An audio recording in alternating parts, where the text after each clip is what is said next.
Martial arts of India ইণ্ডিয়াত বিভিন্ন ধৰণৰ মাৰ্চিয়েল আৰ্টছ দেখিবলৈ পোৱা যায়। বিভিন্ন ষ্টেটত বেলেগ বেলেগ নামৰ মাৰ্চিয়েল আৰ্টছ আছে।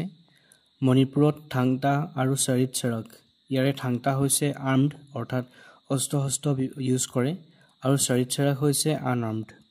মধ্যপ্ৰদেশৰটোৰ নাম হৈছে মল্লাখাম্ব। গটকা হৈছে পঞ্জাৱৰ আৰু চিলাম্বম তামিলনাডুৰ। হিমাচল প্ৰদেশৰ মাৰ্চিয়েল আৰ্টছৰ নাম হৈছে থোডা। লাঠি মাৰ্চিয়েল আৰ্টছ পঞ্জাৱ আৰু বেংগলত দেখিবলৈ পোৱা যায়। ইনৱান ৰেচলিং হৈছে মিজোৰামৰ আৰু পৰিখাণ্ডা হৈছে বিহাৰৰ। মুষ্টিযোদ্ধা আনআৰ্মড মাৰ্চিয়েল আৰ্টছ হয় আৰু বাৰাণসীত দেখিবলৈ পোৱা যায়। মাৰ্দানী খেল মহাৰাষ্ট্ৰৰ হয়। কেৰালাত 3 ধৰণৰ মাৰ্চিয়েল আৰ্টছ দেখিবলৈ পোৱা যায়। ওৱান অফ দ্য ওল্ডেষ্ট হয় কালাৰী পায়াট্টু। সংগম লিটাৰেচাৰত ইয়াৰ এপিয়াৰেঞ্চ পোৱা গৈছিলে। পায়াট্টু বডি এক্সাৰচাইজ হয় আৰু পুলি য়ানকামত শ্বৰ্ট বা তৰোৱাল ইউজ কৰা হয়। কিক ফাইটিং বা আকিকিটি নাগালেণ্ডৰ হয় আৰু স্কে কাশ্মীৰৰ হয়।